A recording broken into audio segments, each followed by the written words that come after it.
I told you can't trust these. Now Puffy done kill Tupac, man. 50 Cent went on stage last year and said this. Maybe I said that because you got Tupac. You know, and I know, that everyone believes that Diddy was involved in both these shootings and had a direct involvement in your brother's death. That is what the streets have said for 27 years. That's why 50 Cent said it. That's why Eminem has said similar stuff. Would you be comfortable saying that you believe Diddy had nothing to do with it? No, I wouldn't be comfortable saying that because I don't know. If you look at all the theories, the theory involving him is quite high on the list. Ron, any comments? Any comments on the trial so far? The opening statement? He's having his day. He's having his day? He's having his day. We trust the justice system. Thank you, sir. God is good. Netflix's latest documentary series offers a sharp, hard-hitting look into the life and tragic death of Tupac Shakur, redirecting attention toward long-standing debates and public speculation surrounding music mogul San Diddy Combs. Instead of assigning blame, the series revisits the era's tensions, cultural dynamics, and lingering unanswered questions that keep the discussion alive, giving viewers a clearer, more compelling perspective on one of hip-hop's most persistent and mysterious stories. You know what the truth. Yeah, check this out. We don't talk about things that are nonsense. We don't even entertain nonsense, my brother. So we're not even going to go there, with all due respect, but I appreciate you as a journalist asking. Thank you. Because you listen, 7 years ago, I'd have been like, yo, did you hire somebody to kill Pac? But no, you do it like a journalist. Yeah, no, I mean, we wouldn't even get into nonsense like that.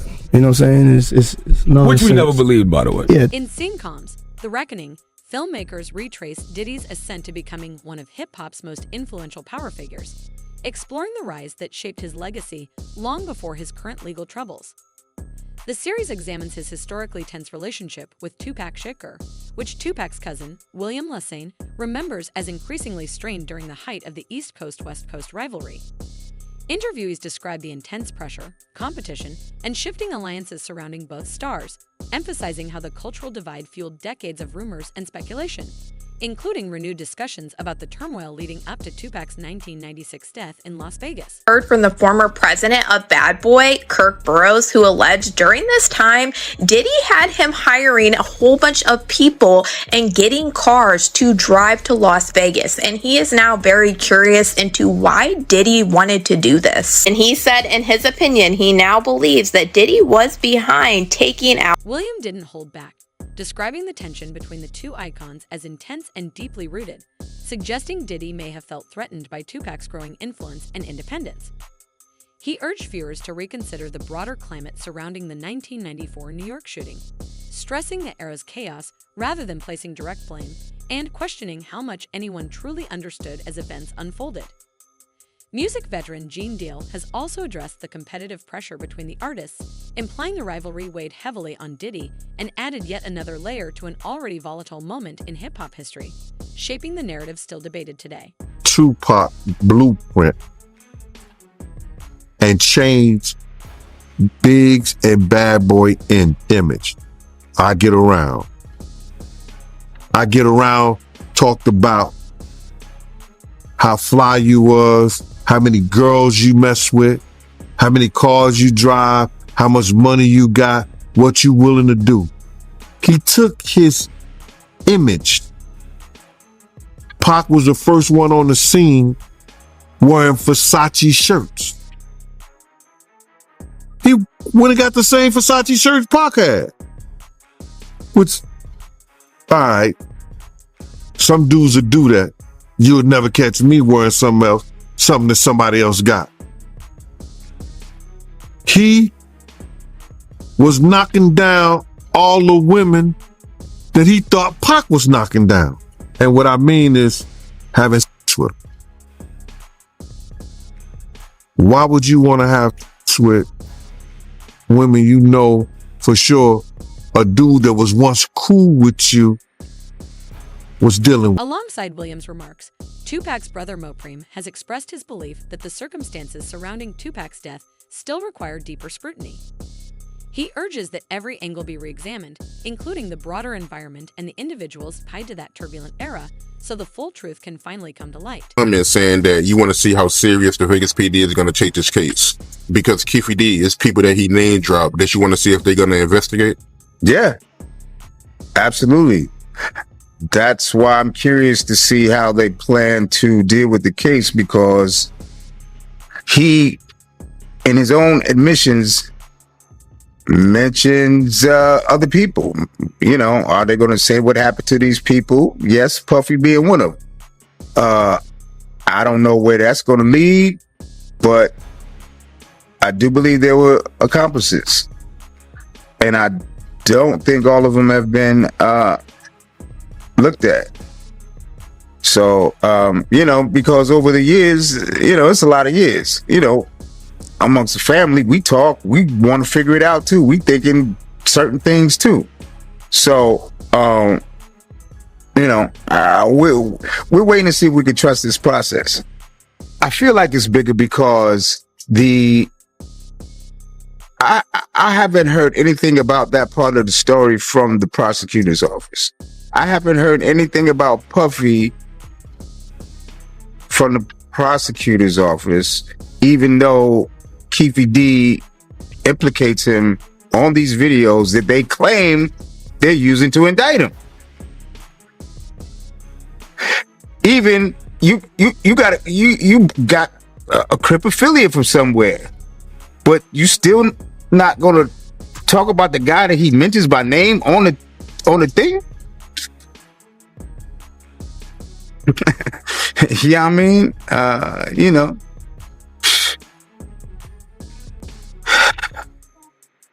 it's exhausting. You know, or you know, I'm waiting to see how far they go, because that's what everybody's talking about. That's what everybody's talking about. What about Puffy? You know, so it would be weird that the prosecutor's office wouldn't know and address it. That's why I don't know whether to trust this shit or not. Mr. later revealed that during Tupac's final moments, his brother seemed to be trying to say something significant. That unresolved detail has weighed on him ever since and continues driving his determination to uncover the truth about what really happened. Tupac condition, because you got so many conflicting stories, right? You got some people that say that, you know, Tupac was moving in the hospital, he was, you know, talking in the hospital, but you being there, from your point of view, how was Tupac condition? By the time I got there, remember I was coming from LA, so by the time I got there, he had tubes in his throat, in his nose, in his mouth, so he ain't talk to me, not verbally. He was conscious. He was trying to talk. He did want to talk, but he didn't actually verbalize any words.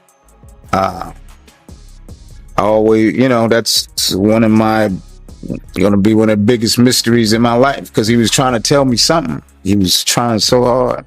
He was shaking the bed. He was looking at me, you know, with his big old eyes, you know, and I know he was trying to tell me something, but I don't know. Something else I want to ask you, because I think it would be appropriate before we get off the Vegas thing, last thing, because I know I did an interview with Napoleon, and they all gave me their reasons why Afeni pulled the plug because of his condition, but I mean, it would be more appropriate since you was his brother. Afeni, her decision to pull the plug on him, from your point of view, what made her pull the plug, respectfully? Because he had already flatlined a couple of times. And she didn't want him to keep going through that. I think it was like twice before she, you know, let him go. And that's reasonable. You know what I mean? When I was, you know, when I found out, you know, I could live with it more. Kirk Burroughs, once a leading figure at Bad Boy, later reflected that the tension between Tupac and Diddy may have shaped the era's chaos far more profoundly than he realized at the time. William shared a similar outlook, explaining how the dynamic between the two artists became increasingly strained as Diddy pushed Biggie's rapid rise, while Tupac forged his own path with growing determination.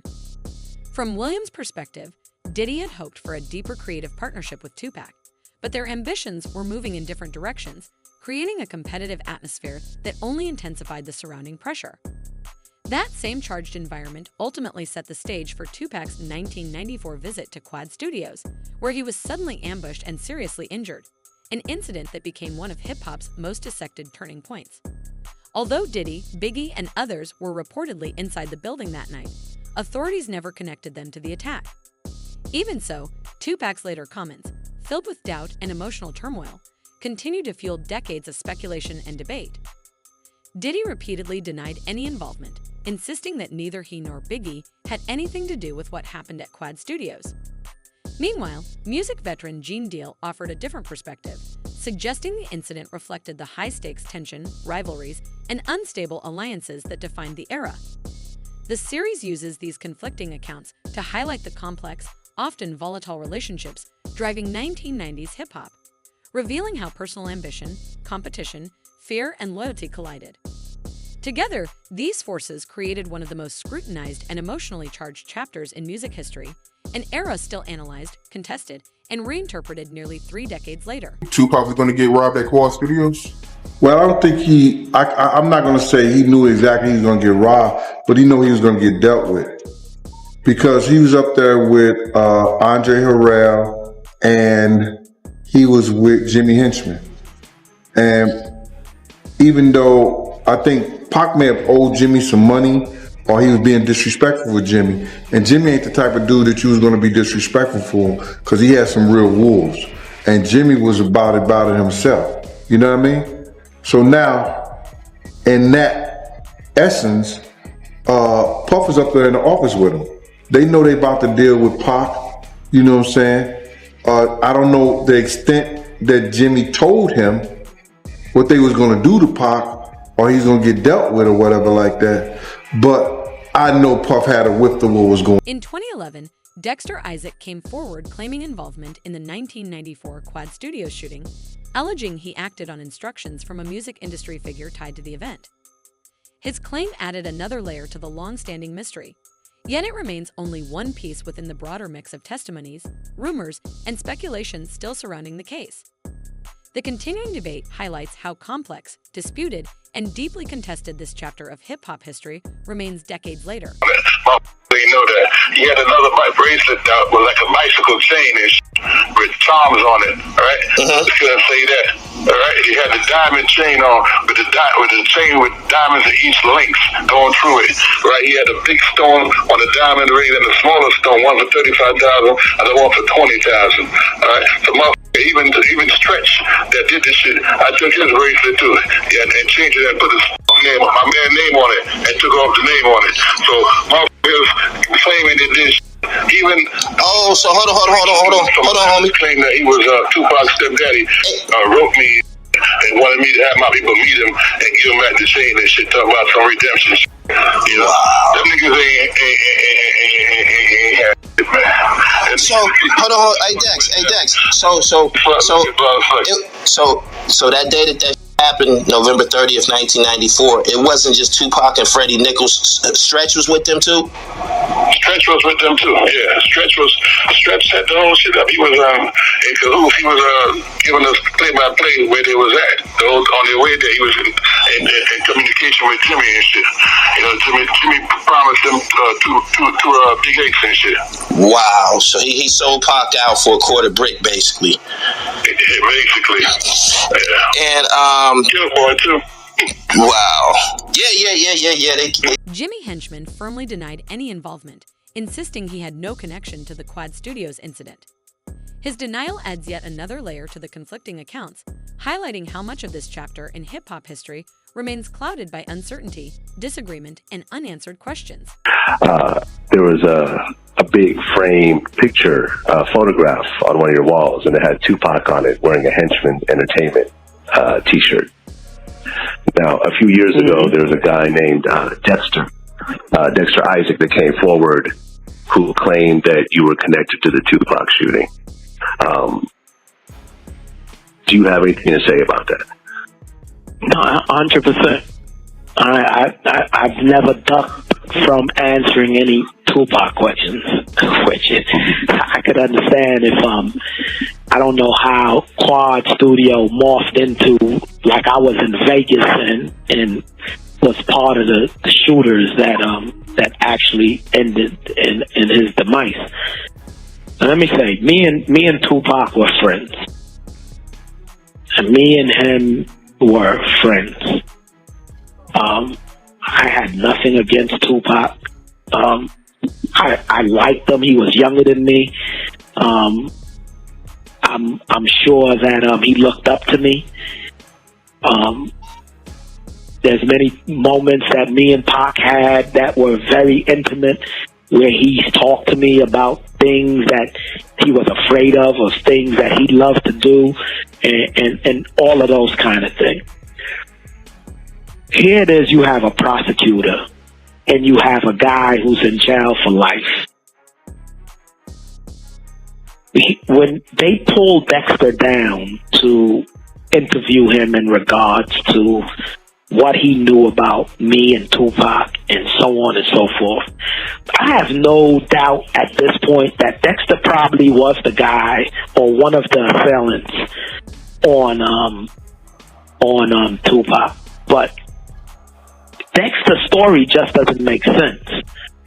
Dexter tells a story that I wanted a ring for my fiance, and so I tell him to get the diamond ring from Tupac so I can give it to my fiance, and so on and so forth. He tells this magical story. The only person that can believe such a story is Todd Kaminsky, who was the prosecutor who was trying to make something out of nothing. Jimmy Henchman firmly denied any involvement, insisting he had no connection to the Quad Studios incident. His denial adds yet another layer to the already conflicting narratives, underscoring how much of this chapter in hip-hop history remains clouded by uncertainty, disagreement, and ongoing debate even decades later. Just to make it clear, man, when Puffy came to LA, you used to give him protection, right? From the Southside Crips, because he was scared of Suge Knight? It speaks for itself, my brother. He was playing chess, and I guess we was playing checkers, cuz. So he was really scared of Suge Knight like that, yo? That's what it looked. That's what it sounded like. Yeah. Keith D described being frightened by the rising tensions, explaining that the feud between Tupac and his rivals intensified dramatically after the release of Hit 'Em Up. He recalled the atmosphere as volatile, with conversations revealing the immense pressure and high stakes shaping the moment. The documentary uses these accounts to show how dangerously competitive and combustible the hip-hop world had become, highlighting the fear, rivalry, and unrest surrounding some of its most influential and high-profile figures. Right. Can you talk about that? Yeah, so there's, Keefe D claims that there is this ongoing conversation. It happens on 3 different occasions. But most specifically when he and Puffy are at this place called Greenblatt's Deli on Sunset. And they're there. Things have spiraled out of control. Puffy's really concerned about, the welfare of his safety. And he tells Keefe D, man, I just need you to take care of this situation with Suge and Tupac. It's out of control. Tupac's on vinyl talking about killing all of our kids when they grow up. And, it's just become this really serious conflict. And he says, I just need you to take care of him. And Keefe D's like, that's no problem. That's what we do. And so an agreement was made, according to Keefe D, for an amount of money. And they kind of just let it go at that point in time.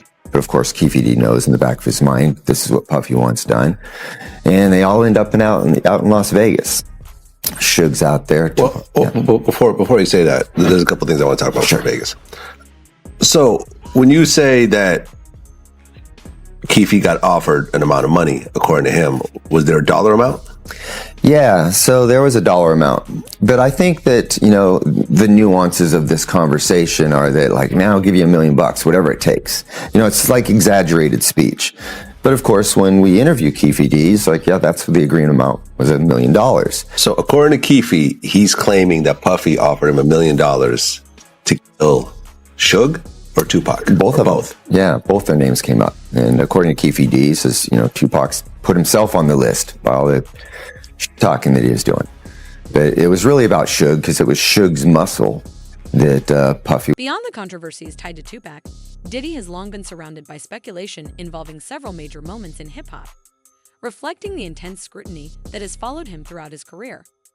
The documentary examines how these stories, whether factual or exaggerated, helped shape the era's atmosphere of tension, rivalry, and intrigue, fueling the fascination and uncertainty that defined that period. That Diddy paid him $1 million to try to take out Tupac and Suge Knight. Investigators early on already zeroed in on Keefy D because he is the uncle of Orlando Anderson, who was the main suspect in Tupac's unaliving. During this time, they believed that Keefy D was also in Vegas, and this is things that we have heard him say over the years in his multiple interviews, and one reason why he's on trial for the unaliving of Tupac. But then investigators really started to get curious when they found out that Keefy D was at the Peterson Museum the night that Biggie was unalived. Back in 1997, at the height of this investigation, police actually raided Keefy D's house for gang activity, and they seized one of the vehicles that were at his house because it matched the Chevy Impala description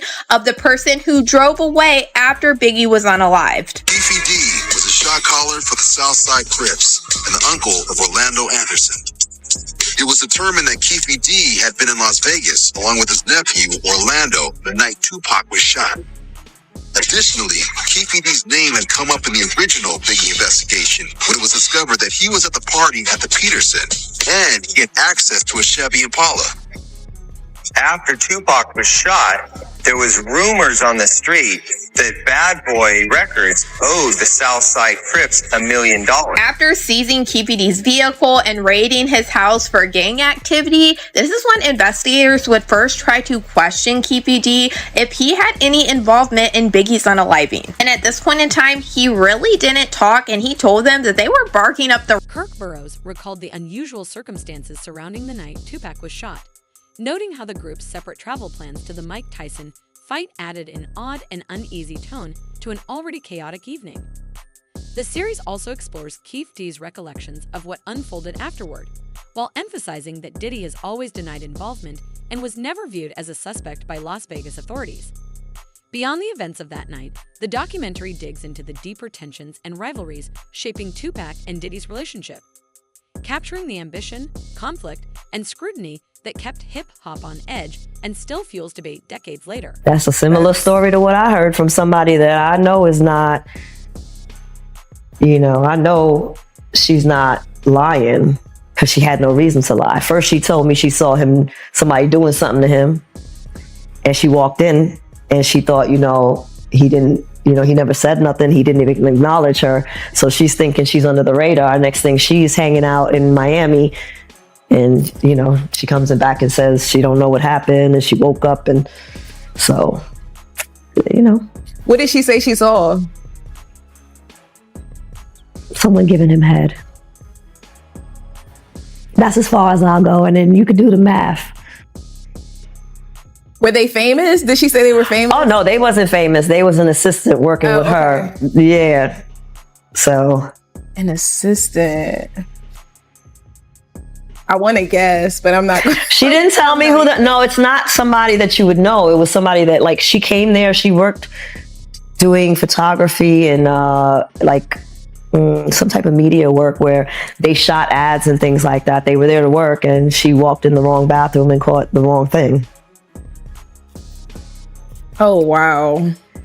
So, if she got drugged, it probably was some videotapes made to tell her to shut the hell up and don't repeat what she saw. Tupac's death isn't the only story the documentary highlights. It also examines Diddy's relationship with Biggie, raising questions about how genuine and uncomplicated their bond truly was. Those closest to the situation suggest the reality was far more layered than public appearances implied, revealing a complex mix of loyalty, ambition, and tension that shaped one of hip-hop's most iconic and complicated partnerships.